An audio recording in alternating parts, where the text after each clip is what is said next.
नीचे से ये जो हुआ ये मेन मोटर का हुआ। अगर इससे हम इनेबल करते हैं तो इसका मोटर जो है स्टार्ट हो जाएगी। दूसरे नंबर पे जो स्विच लगा हुआ है ये स्विच जो है पीछे ब्लोअर लगा हुआ रहता है, जिससे क्या होता है कि पत्ता आगे की तरफ आता है या डोना आगे की तरफ आता है। तो ये दो हो गया। उसके बाद ये जो आप काले कलर का दो जो स्विच है, इस स्विच को आप रेगुलेटर अथवा सैंडविच स्विच बोल सकते हैं। इसमें क्या है कि इसमें 0 से लेके 100 तक जो है नंबर दिया हुआ है। जैसे कि पेपर प्लेट मेकिंग मशीन में आप लोग जानते ही होंगे, अगर चलाते हैं तो 4 इंच से लेके 14 इंच तक या 4 इंच से लेके 16 इंच तक की डाइयाँ आती है। हर एक डाई को टेम्परेचर चाहिए पेपर प्लेट मेकिंग मशीन को पेपर प्लेट को बनाने के लिए। तो हर एक डाई को अलग अलग टेम्परेचर देने के लिए इसमें जो है, जैसे अगर डोना है तो वो 40 से 50 या 60 भी हो जाए तो कोई प्रॉब्लम नहीं है। अगर डोना से ऊपर 8 इंच की प्लेटें हैं तो वो 70 से 80 और थालियाँ जो है वो 90 से 100 के बीच में जो है बनती है। तो ये सब डिटेल में समझिए वीडियो के अंत तक।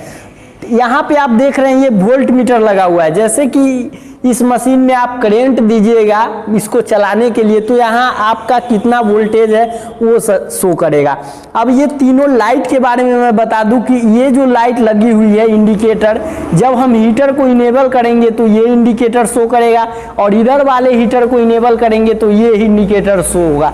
बीच वाले जो है अगर हम मेन लाइन जैसे ही इसमें करंट प्रवाह करेंगे तो मेन लाइन हमारा शो हो जाएगा।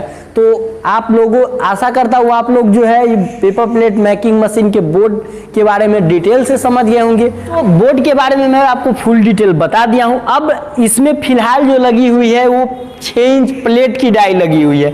ये डाई को जो है मैं चेंज करके ये डोने की डाई अभी मैं इसमें आपको सेटिंग करके फुल प्रोसेस बताऊंगा कि किस प्रकार से ये डाई चेंज होगी। तो सबसे फर्स्ट काम क्या है, डाई को चेंज करने के वक्त डाई को चेंज करने से पहले इस दोनों डाई को एक दूसरे से हम मतलब एक दूसरे के ऊपर कर देंगे।